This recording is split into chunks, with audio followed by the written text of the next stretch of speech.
Semenjak ni kita banyak pula dengar cerita orang cakap pasal kereta terbang, flying car. Full lah mak kereta terbang, babe. Saya ingat dulu masa tahun 70-an kita tengok cerita kereta terbang ni dalam majalah science fiction kan, ada tunjuk kan. Wah, kereta terbang Scientific American, semua Reader's Digest. Lepas tu ada Jetsons kan, George Jetson, kereta terbang dia. Jadi kita semua fantasi kereta terbang tu dah lama dah ada dekat kita sebenarnya. Dan daripada sejak tahun 40-an, 30-an, sejak bila kapal terbang tu dah mula jadi satu teknologi yang mature, dah ada orang cuba untuk buat kereta terbang. Sebenarnya dah lama usaha ni dilakukan, tapi sehingga hari ini kita belum nampak lagi kereta terbang yang berjaya dijual secara komersial. Sebenarnya teknologi untuk menghasilkan kereta terbang ni dah lama ada, sebab teknologi untuk menghasilkan kapal terbang dah lama ada. Cuma ceritanya sama ada sebuah kereta terbang tu boleh dihasilkan pada kos yang munasabah. Jadi pada awak lah kan, rasa-rasanya kalau nak beli kereta terbang, berapa harga yang awak sanggup bayar?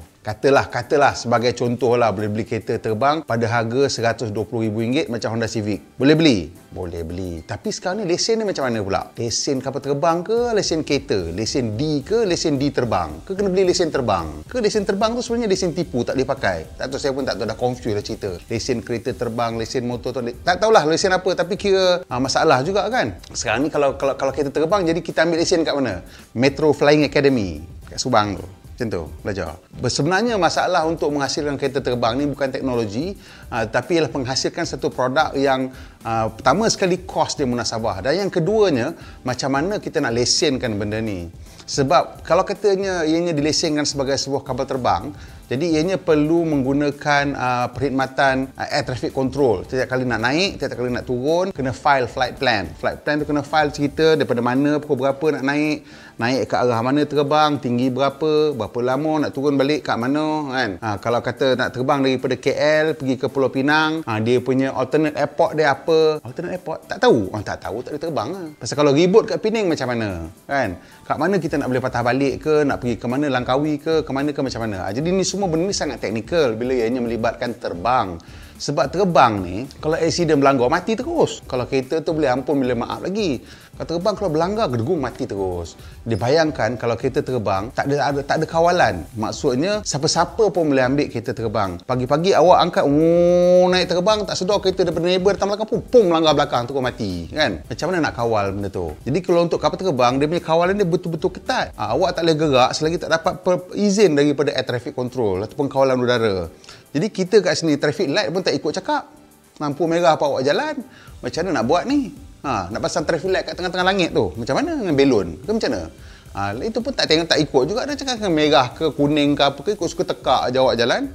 Jadi itu dia punya isu pertama lah sebenarnya. Dan yang keduanya, control system lah. Kita tengok macam mana kita nak hasilkan benda ni yang kiranya boleh digunakan oleh orang awam. Yang paling logik yang saya nampak, ada satu drone, macam drone lah benda tu, di China yang dibuat dengan sistem di mana semuanya automatik. Jadi awak masuk dalam drone tu, kita awak panggil drone tu, awak kata awak nak pergi daripada sini, nak pergi ke sana, A ke B. Jadi bila awak dah masukkan lokasi destinasi nak pergi tu, sistem tu akan filekan flight plan, dan dia akan detect sekeliling macam mana, selamat ke tak selamat, ke laluan mana nak lalu. Kalau macam tu mungkinlah masuk akal. Tapi kalau akan diberikan kepada setiap orang dan boleh terbang ikut suka, alamat memang penuh lah dengan bangkai kereta terbang merata-rata bersepah-sepah kan. Jadi itulah saya punya pendapat tentang kereta terbang. Memang itu cita-cita saya pun teringin kalau nak ada, tapi rasanya dia punya kekangan tu bukan sangat-sangat dari segi teknologi, tapi dari segi cara untuk menggabungkan semua teknologi, perundangan dan keupayaan manusia untuk menjadikannya satu sistem yang selamat dan masuk akal untuk digunakan. Boring sikit, tapi kalau awak suka, tolong tekan butang like dan tekan butang subscribe dan tekan butang bell dan tekan butang share. Semua tekan butang lah. Apa butang dekat apa tu, kau tekan je lah semua kan. Kecuali yang ini jangan tekan, yang ini tekan. Okay? Kalau ada apa-apa isu yang nak kita bangkitkan, tak kira lah isu parking ke, isu jalan ke, isu apa ke, isu viralkan gambar orang accident ke, beritahu kita, nanti kita akan kongsikan lagi. Jumpa lagi.